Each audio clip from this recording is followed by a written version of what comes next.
주의 장막에 머무를 자, 이런 제목의 말씀드리겠습니다. 30년 전에 소록도를 방문한 일이 있었습니다. 고흥에서 가까운 곳이었는데 일제시대의 나환자들을 이 섬에 수용한 것이 계기가 되어서 섬 전체가 수용시설이 되었습니다. 제가 만난 나환자들을 보니까 일본 사람들이 뜨거운 벽돌을 굽게 해서 손이 다 녹아가지고 손가락이 없는 분들이 굉장히 많이 있었습니다. 나병이 발견되면 어디에서나 긴장을 하게 되는데 강력한 전염력이 있기 때문에 그렇죠. 레위기 13장에는 제사장이 진단해서 감염을 막아야 될 여러 가지 규례들이 정해져 있었습니다. 명확한 공중보건 기준이 마련되어 있어서 공동체를 지키려 했던 것입니다.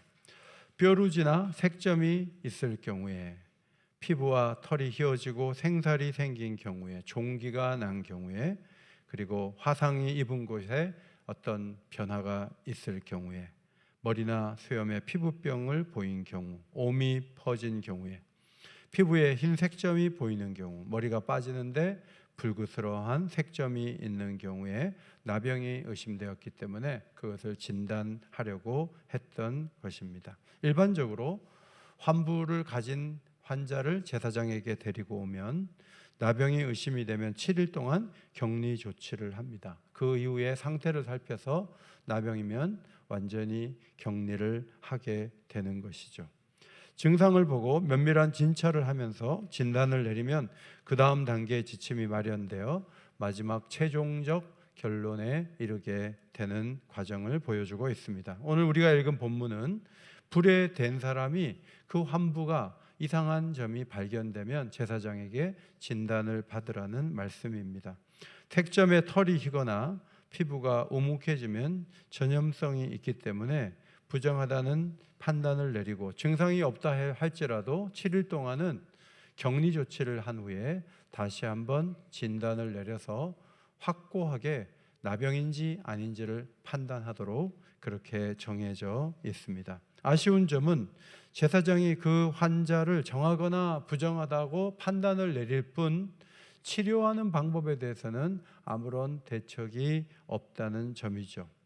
나병이 확정이 되면 환자는 옷을 찢고 머리를 풀고 윗입술을 가리고 부정하다 부정하다 이렇게 외치면서 사람들이 자기에게 가까이 오지 못하도록 해야 한다고 했습니다. 격리 조치를 취하게 되면 진 밖으로 나가게 되는 것이죠. 진영 밖에서 살아야 돼요.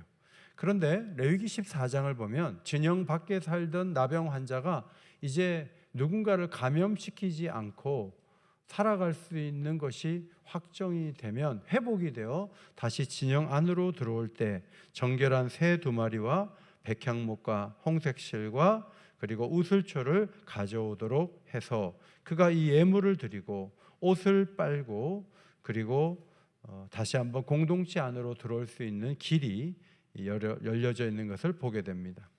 레위기 15장에도 유출증이 있는 사람은 그가 만지는 물건이나 앉은 자리가 다 부정하다고 했습니다. 진영의 정결을 지키기 위해서는 접촉을 금해야 될 사람들이 있었습니다. 여호와께서 모세에게 민수기 5장 2절에 세 부류의 사람들을 다 진영 밖으로 보내라고 말씀하셨습니다. 모든 나병 환자와 유출증이 있는 자와 죽음으로 부정한 자는 밖으로 내보내라. 그들이 진영을 더럽게 하면 안 된다 하시면서 내가 그 진영 가운데 거한다라고 말씀하셨습니다. 시신을 만진 사람이 누군가를 전염시키는 것은 아니지만 생명 자체이신 하나님이 그 진영 안에 계신데 죽음의 어떤 현상도 어떤 그늘도 그 자리에 있어서는 안 된다는 것이 하나님의 기준이었습니다. 그러면 나병에 걸렸다가 나아서 진영 안으로 들어온 사람이 있는가? 민수기 12장에 모세의 누이 미리암이 모세를 비방하다가 징계로 나병이 발한 경우가 있죠. 모세가 중보기도를 드리자 하나님께서 미리암을 치료해 주셨는데 하나님께서 7일 동안 진영 밖에 머물다가 들어오라고 말씀을 하셨습니다. 이것은 레위기 14장에 근거한 조치라고 볼 수가 있습니다. 열왕기상 5장에 나만 장군이 아람 장군이지만 엘리사 집에 와서 요단강에 가서 몸을 7번 씻으라는 말씀을 듣고 깨끗하게 된 기록이 있지만 그는 이방인이었기 때문에 어떤 재물을 제사장에게 가지고 갈 필요는 없었고 자기 나라로 돌아갔죠. 그 돌아가는 나아만을 따라가서 게하시가 탐심 때문에 물건을 받아온 것 때문에 나아만의 병이 게하시에게 들어가서 대대로 저주 가운데 살아가는 아픈 기록이 있어요. 이방인은 나음을 얻었는데 유대인은, 그것도 엘리사의 종이라는 사람은 나병에 걸리는 그런 현상을 보여주심으로 미래에 이방인을 통해 하나님이 정결하게 하는 일들을 하실 것을 하나님이 계시해 주셨습니다. 역대상 26장에 우시야 왕이 교만하여 성소에서 분향하다가 나병이 발하여 죽는 날까지 별궁에 격리했던 사건이 또 있습니다. 이와는 별개로 시편 15편 말씀은 주의 장막에 머물 자가 누군가, 그 자격 10가지를 다윗이 정리해 놓은 말씀이 나와 있습니다. 광야에서 하나님의 임재가 있었죠. 회막에 임재가 있었고, 장막은 전체적으로 텐트를 치고 살기 때문에 하나님의 임재를 볼 수 있는 자리에 있었지만 그곳에 머물 수 있는 자격이 있는 사람이 누군가, 이후에는 성전이 세워지는 그곳에 가서 참된 예배자의 자격이 무엇인가, 언행을 따라 10가지를 다윗이 정리해 주었습니다. 첫째로부터 셋째까지는 내면의 준비가 되어 있는 사람, 정직하게 행하며 공의를 실천하며 그 마음의 진실을 말하는 사람이 예배자의 자격이 있다는 거죠. 이 사람들은 흠이 없고 온전한 사람들이에요. 정직한 사람들이에요. 말씀을 따라 의를 실천하는 사람들이고 외식하지 않습니다. 그리고 아첨하는 입술과 두 마음으로 말하는 자들과 구별되는 삶을 살아가는 특징을 가지고 있어요. 15편에서 네 번째에서 여섯 번째는 반명제로 해당될 수 있는데 무엇을 하지 않는 사람이 예배를 드릴 수 있다는 거죠. 남을 허물하지 않는다. 자기가 말한 말에 자기가 걸리는 경우가 많잖아요. 그런 일이 없는 사람, 그리고 이웃에게 악을 행하지 않는 사람, 이웃의 잘못이나 불행을 보면서 조롱하거나 비웃지 않는 사람. 그 다음 7번째는 누구와 교제하는가도 중요한 거예요. 하나님 눈밖에 난 사람은 얕잡아 볼 수 있지만 주를 경외하는 자는 존대하는 사람, 그래서 좋은 영향을 받는 사람이 예배자가 될 수 있다. 8번째부터 10번째까지는 손해를 봐도 맹세를 지키는 사람, 이자를 받으려고 돈을 내놓지 않는 사람, 그리고 뇌물을 받고 거짓 증거하면서 돈 받지 않는 사람, 이런 10가지 행하는 일을 하면 그는 재앙을 당하지 않는다, 흔들리지 않는다고 다윗은 기록했습니다. 그러나 우리가 아는 대로 다윗조차도 남에게 악을 행하지 않은 것이 아니라 그는 밧세바 사건 때문에 10가지에 해당되지 못한 삶을 살았다고 우리는 생각을 합니다. 바울이 말한 대로 기록된 바 의인은 없나니 하나도 없으며 깨닫는 자도 없고 하나님을 찾는 자도 없고 다 치우쳐 함께 무익하게 되고 선을 행하는 자는 없나니 하나도 없도다. 그들의 목구멍은 열린 무덤이요 그 혀로는 속임을 일삼으며 그 입술에는 독사의 독이 있다는 것이 인류 전체에 대한 하나님의 진단이에요. 나병에 걸리면 진영 밖으로 나가서 있다가 다시 돌아올 길이 있을지 모르지만 성경에 보면 나병보다 더 극한 불신앙의 감염이 되어서 하나님 앞에서 고통을 당하고 더 이상 예배할 기회를 잃어버리고 아프고 힘든 시간을 보낸 사람들이 너무너무 많아요. 민수기 25장만 봐도 발람의 관계로 이스라엘 남자들이 음행하고 우상숭배에 빠졌을 때 하나님이 나병과 같은 강력한 전염병으로 2만 4천 명을 광야에서 데려가셨습니다. 민수기 14장을 보면 정탐한 사람들 가운데 10명의 말을 듣고 약속의 하나님을 부인하고 부정적인 생각을 가지고 앞으로 나가기보다는 뒤로 돌이키려고 하는 많은 사람들의 모습을 보며 이 백성이 나를 멸시한다고 하나님이 말씀하시면서 이렇게 판정을 내리죠. 민수기 14장 22절로 23절 앞에 보시고 한 음성으로 읽겠습니다. 시작. 내 영광과 애국과 광야에서 행한 내 이적을 보고서도 이같이 10번이나 나를 시험하고 내 목소리를 청종하지 아니한 사람들은 내가 그들의 조상들에게 맹세한 땅을 결탄코 보지 못할 것이요 또 나를 멸시한 사람은 한 사람도 그것을 보지 못하리라. 여러분, 여기에 해당되는 사람이 200만 명 중에 절반 정도 될 거예요.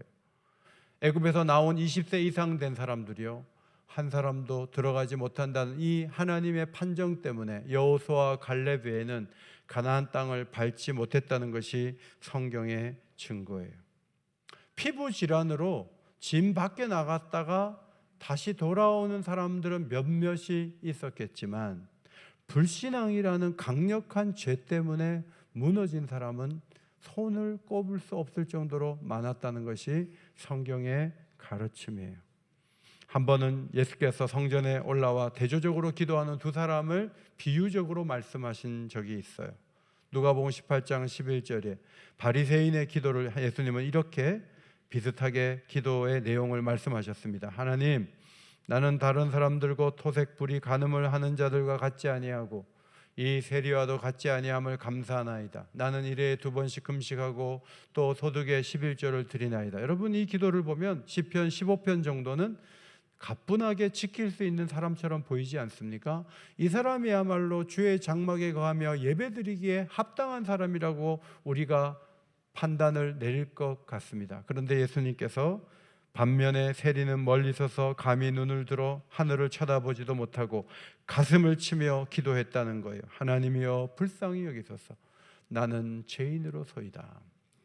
예수님께서는 세리가 의롭다함을 받고 성전에서 내려갔다고 말씀하셨는데, 오늘 본문 말씀과 좀 연결해서 말씀을 드린다면 주의 장막에 거할 자는 바리새인이 아니라 세리였다고 주님이 말씀을 해주신 것입니다. 누가복음 18장 14절에 이 비유의 핵심은 이거예요. 무릇 자기를 높이는 자는 낮아지고 자기를 낮추는 자는 높아진다. 레위기 14장 말씀처럼 나환자였다가 고침받아서 비둘기 2마리를 가지고 가서 제물을 드리고 다시 공동체 안으로 들어오는 사람이 역사 가운데 있었나요? 이런 법은 있지만 실제로 이런 예가 종종 있었던 것 같지는 않아요. 그런 예가 찾아보기 힘들어요. 그런데 마태복음 8장에서 사도 마태가 한 명의 나병 환자에 대한 얘기를 기록했어요. 이 나병 환자는 무리 속에 들어오면 안 되는데 들어와가지고 예수님 앞에 나와서 주여 원하시면 저를 깨끗하게 하실 수 있나이다. 그때 예수님께서 너 나 환자가 돼서 여기 들어오면 안 되잖아, 저쪽으로 가 하지 않고 손을 대시며 내가 원하노니 깨끗함을 받으라 말씀하시고, 그 다음에 레위기 14장의 말씀대로 마태복음 8장 4절에 이렇게 말씀하셨어요. 같이 읽겠습니다. 시작. 가서 제사장에게 내 몸을 보이고 모세가 명한 예물을 드려 그들에게 입증하라. 율법으로 보면 예수님이 부정한 자에게 터치하면 예수님이 부정한 사람이 되는 거예요. 그러나 주님의 강력한 생명의 능력이 그를 치유하고 주님은 부정해지지 않았다는 거죠. 여러 복음서가 있지만 마태복음에서 특별히 마태 사도가 이 기록을 한 것은 예수님은 불치병도 고칠 수 있는 하나님의 아들이라는 사실을 드러내기 위함이지만 동시에 또 하나의 목적이 있어요. 그게 뭐냐면 아무리 심각한 문제가 있어도 하나님 원하시는 공동체에 들어갈 자격을 주시고 변화를 이끄시는 분이 예수님이라는 사실이에요. 아무리 심각한 문제가 있어도 세리, 창녀, 우리는 안 된다고 볼지 몰라요. 그런데 예수님은 하나님의 공동체 안으로 그 사람들이 들어와서 마태복음을 기록할 정도의 위대한 사람으로 쓰임받을 수 있고, 귀신 들렸던 이력이 있던 사람도 주님께 와서 부활의 첫 번째 증인이 될 수 있고, 저 밖에 있는 사람들이 안으로 들어올 수 있는 문을 여실 수 있는 분이 예수님이라는 사실을 성경이 기록하고 있는 거예요. 구약을 보면 몇 사람만 사라지고 병든 사람 없어지면 그 정결을 그들이 유지할 수 있다고 생각했지만 신약에 와서는 이 방향이 바뀌어져요.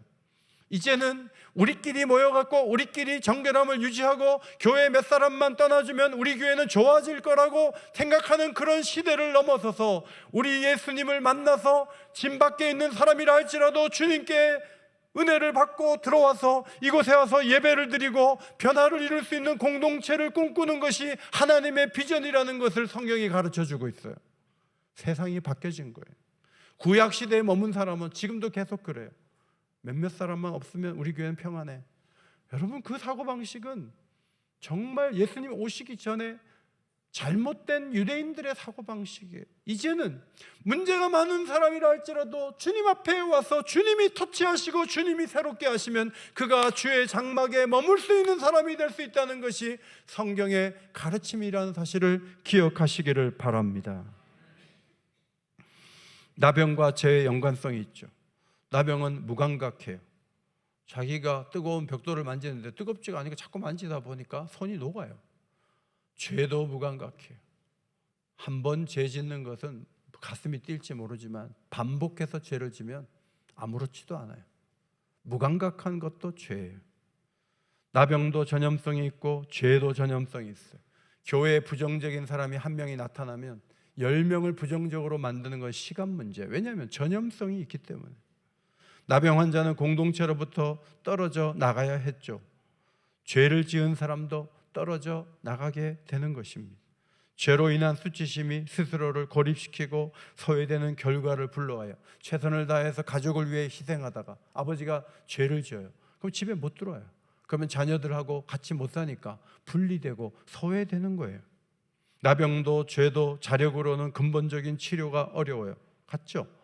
나병도 죄도 결국은 사망에 이르게 돼요.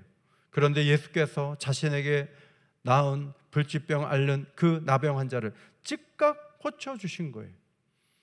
마태복음 8장을 읽어보면 중풍병자도 고쳐주시고 베드로의 장모 열병도 고쳐주세요. 주님은 모든 병을 고쳐줄 수 있다는 그 메시지를 받을 수도 있지만 마태복음 8장 17절 왜 예수님이 이렇게 하셨는가를 마태 사도가 정리를 해준 거예요. 우리의 연약한 것을 친히 담당하시고 병을 짊어지셨도다 하면 이사야서의 말씀을 이루려 하심이더라. 주님은 공생의 사역에서는 선언하시고 말씀하시고 손을 터치하시면 병이 나았어요. 그런데 그가 십자가에 죽으실 때 채찍에 맞으심으로 우리가 나음을 얻고 그분이 죽으심으로 모든 인류가 죄의 병에서 고침받을 수 있는 근거가 마련되었다고 성경이 가르쳐 주고 있습니다. 세리와 죄인들과 함께 식사하는 광경을 볼 때 바리새인들이 못마땅할 때 주님이 유명한 말씀을 남기셨어요. 마태복음 9장 12절이에요. 같이 읽겠습니다. 시작. 건강한 자에게는 의사가 쓸데없고 병든 자에게라야 쓸데있느니라. 여기서 의사라고 하는 것은 일반적인 병을 고치는 의사를 말하는 게 아니에요. 공동체 밖에서 조롱당하고 무시당하고 격리되어 있었던 마태 같은 사람이 의사이신 예수님을 만나면 공동체 안에 들어와서 소중한 역할을 할 수 있는 사람으로 만들기 위해서 내가 왔다는 거예요. 내가 병든 사람이 아니고 나는 하나님의 도움 없이도 나는 깨끗하다고 말하는 사람은 고침을 받지 못하지만 자기의 병이 무엇인지 알고 자신의 추악함과 죄를 아는 사람은 의사이신 예수님 만날 때 깨끗하게 치료함을 받을 수 있다고 주님이 말씀해 주신 것입니다.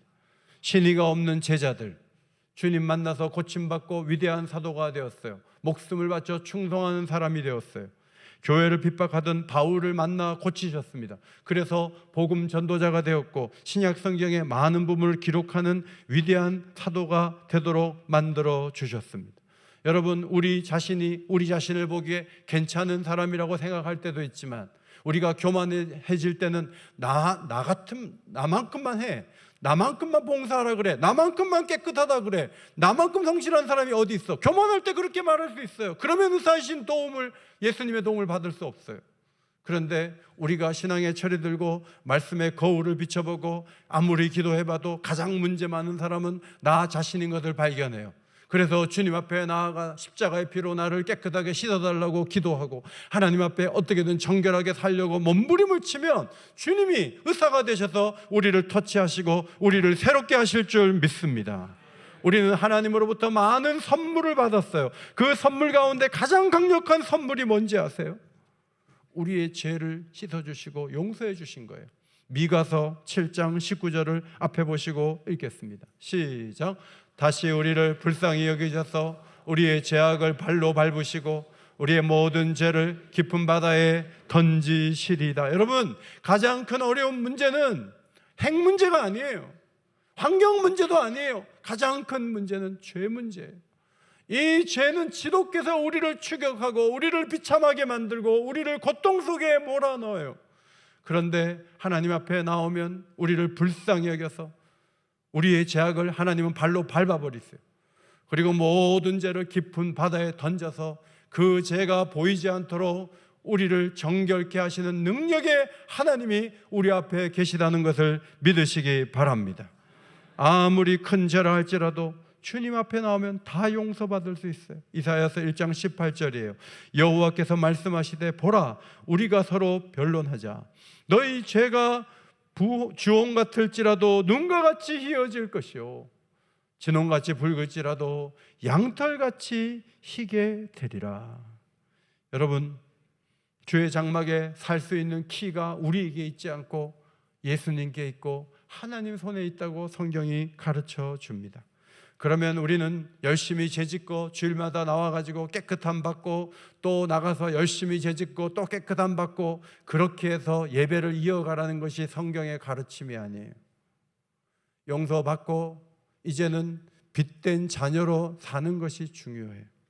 그것이 우리의 정체성이 되어야 돼요. 요한일서 1장 7절은 그것을 가르쳐줘요. 다시 한번 앞에 보시고 읽습니다. 시작.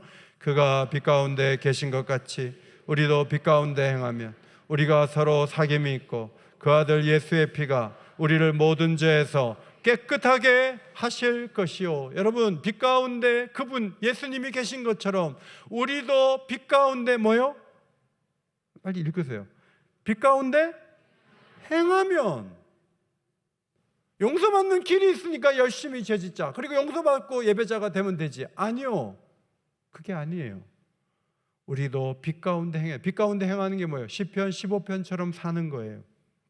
정직하게 살고 진실하게 살고 선함으로 이웃을 대하면 진정한 이웃과의 사귐이 가능하다는 거예요. 지금 세상이 이렇게 다툼이 많고 어려움이 많고 외교적 분쟁이 많은 이유는 속셈이 따로 있기 때문에 그래요. 그 속셈을 이루기 위해서 나라마다 충돌하고 사회마다 어려움이 있어요. 10만이 넘는 변호사가 있어도 이 분쟁을 다 해결할 수 없는 것은 다 속으로 진실하지 않고 이중적으로 자기만 이기려고 하고 자기만 잘했다고 말하기 때문에 세상이 어려워지는 거예요. 우리 자신도 주님 원하시는 수준으로 다 살 수 없지만 계속해서 완전하신 의사이신 예수님께 나가서 저를 치료해 주세요. 저를 고쳐주세요. 제가 더 겸손해져야 되는데 하나님 저를 꺾어주세요. 저를 새롭게 해주세요 하고 주님 앞에 나아가서 진실하게 행하는 사람이 될 때 주님이 기뻐하시는 모습을 보일 수가 있는 거죠. 로마서 13장 10절을 보세요. 여러분, 사랑이 어려워서 난 사랑하기 힘들어요 라고 말하는 분들 계십니까? 이 말씀을 잘 보세요. 사랑은 생명을 바친다고 얘기하지 않아요. 사랑은 단지 이웃에게 악을 행하지 않는 게 사랑이래요.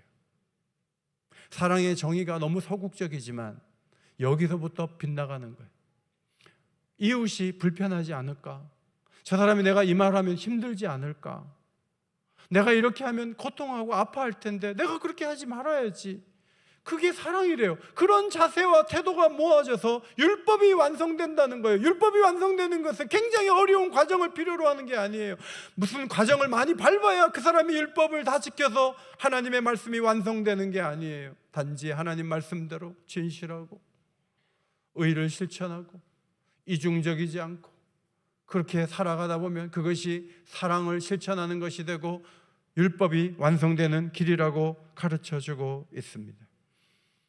우리는 하나님의 자녀답게 주의 장막에 머무는 자로서의 성품과 인격을 만들어 가야 하고 그런 사람들이 모인 공동체를 이룰 책임이 우리에게 있습니다. 산상수훈에서 예수님이 말씀하시던 중에 이런 말씀을 하셨어요. 팔복을 말씀하신 다음에 너희는 세상의 소금이니 너희는 세상의 빛이라. 여러분, 이 말씀 속에는 우리 공동체 안에 문제 있는 사람을 내보낸다는 그런 의식을 완전히 바꾸어서 공동체 밖에 있는 사람들 가운데 주의 장막에 거할 자들이 들어야 되는데 우리의 역할이 소금이고 빛일 때 그게 가능하다고 주님이 설명해 주신 거예요. 책을 보세요. 무엇이 실제로 복음운동을 일으키는가? 제가 월요일 날 이 번역하신 우리 박동원 목사님 강의를 들었어요. 지난 10년 동안 복음운동이 일어난 147개 지역의 지도자들과 교회의 흐름을 분석한 책이에요. 최소 100개 이상의 교회가 세워지거나 1000명 이상의 급속한 제자로 증식된 지역이 있다는 거예요. 미국도 안 되고 한국도 기독교인의 숫자가 줄어서 지금은 복음이 매력이 없다라고 사람들이 말할지 모르지만 지난 10년 동안 4세대를 형성하면서 전도한 사람이 또 전도하고 전도한 사람이 또 전도하고, 우리 신기수 씨가 아는 분을 또 데리고 와서 같이 예배를 드리고, 저분이 또 다른 분을 또 데리고 오고, 이게 짧은 시간 안에 막 일어나가지고 교인이 1000명이 넘고 많은 사람들이 예수께로 돌아온 지역이 지난 10년 동안 2000개 가까이 된다는 거예요. 그것을 분석하는 거예요. 어떻게 하나님이 일하시는 사도행전적 교회가 이 시대도 가능한가? 3가지 공통점이 있다는 거예요. 첫 번째, 성경 말씀을 순종하는 거예요. 아까 말씀드린 대로 시편 15편의 말씀대로 10가지 같은 그런 말씀대로 사는 사람들이 강력한 순종을 할 때 성령이 역사하시는 거예요. 이것도 안 하고 저것도 안 하고 내가 머리를 써서 살고 내 방법으로 사는 사람들이 많아도 그 사람들이 수만 명이 돼도 아무런 일을 할 수가 없어요. 그런데 하나님 말씀대로 순종하는 사람들이 움직일 때는 하나님이 일하시는 거죠. 두 번째로는 멈추지 않는 재생산이에요. 너희는 세상의 빛이라 소금이라 말씀하셨는데 계속 빛을 비추는 거예요. 우리 김정숙 권사님이 돌아가셨는데 딸만 5명이 있었어요. 그 딸들이 끝까지 최선을 다해서, 큰 따님은 70이 넘었어요. 그렇게 딸들이 돌아가면서 어머니를 잘 도와줬어요. 제가 입간 예배 드리기 전에 물어봤어요. 5명의 딸들을 통해서 몇 명의 손주가 났습니까? 10명이 났대요. 그러면서 제가 묻지도 않았는데 증손자, 증손녀는 9명이래요. 그래가지고 버스가 꽉 차요. 얼마나 사람이 많은지. 그래서 어디 가면 한 명이라도 빠질 수가 있기 때문에 하나, 둘, 셋, 넷 카운트해야 돼. 그래서 애들이라도 완전히 모아야 돼요. 그래서 우리 김정수 권사님 돌아가셨지만 후손으로 막 다 모이면 막 30명 가까이 되는 거예요. 이게 재생산의 위력이에요. 여러분, 교회는 재생산을 멈추면 교회는 소멸돼요. 지금 돌아가시는 분들이 올해도 11번째 장례를 치렀어요. 이상선 집사님이 돌아가셨다고 아침에 얘기를 들었어요. 여러분, 여기저기서 돌아가신 분들이 많이 있어요. 그럼에도 불구하고 교회가 자리가 비지 않는 것은 성도들이 지속적으로 진영 밖에 있는 사람들이라 할지라도 구약과는 달리 주님께로 인도하는 일들을 강력하게 할 때 그 일이 가능한 거예요. 집사님 한 분이 제 방에 오셨어요. 아들과 딸을 데리고 왔는데 딸이 초등학교 4학년이에요. 다음 주에 지저스토피아 이 전도축제 하는데 너 몇 명 전도하냐? 내가 물어봤더니 목사님, 저는 제 친구 4명 인도한다고 그래. 4명은 또 당당하게 말해요. 옆에서 아들은 저는 1명이에요 라고 얘기해요. 그러면 이 2아이를 통해서 5명이 올 수 있어요. 여러분, 놀랍게도 그 5명 온 아이 중에 선교사가 있을 수 있고 하나님의 역사를 이룰 수 있는 사람들이 있을 수가 있는 거예요. 그냥 교회가 가만히 있을 때 아무 일도 일어나지 않아요. 그거는 주님이 꿈꾸는 공동체가 아니에요. 그저 나병 환자를 솎아내듯이 우리 교회 누가 문제야? 우리 교회 뭐가 뭐야? 계속 그 얘기만 해요. 그리고 재생산에 참여하지 않아요. 이것은 하나님 기뻐하는 모습 아니에요. 세 번째, 부흥운동이 일어나는 지역의 공통점은 뜨거운 기도예요. 성도들이 하나님을 갈망하고 기도하는 일에 힘을 기울이는 거예요. 하나님 앞에 기도하는 시간을 헛된 시간으로 여기지 않아요. 길게만 기도하는 게 능사는 아니지만 하나님 앞에 기도하는 시간을 천금처럼 여기는 성도들이 많을수록 복음운동은 강력하게 일어난다는 것이죠. 여러분, 예수님은 의사인 줄 믿습니다.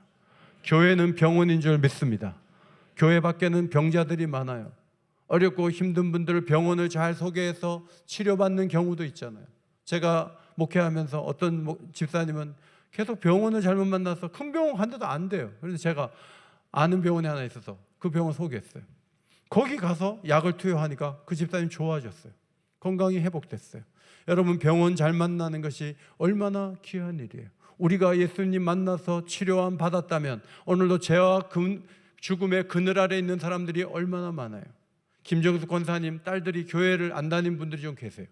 제가 계속 얘기해요. 그랬더니 그분들 입에서 제가 일본에 가서 교회 나가겠습니다. 제가 부산에 가서 교회 나가겠습니다. 좋아요. 어디를 가든지 교회를 나가야 돼요. 교회를 나가서 새 힘과 용기를 얻는 게 중요해요. 여러분, 이런 일들이 현실이 되기 위해서는 깊이 있는 기도를 하지 않고서는 성령이 일하지 않아요.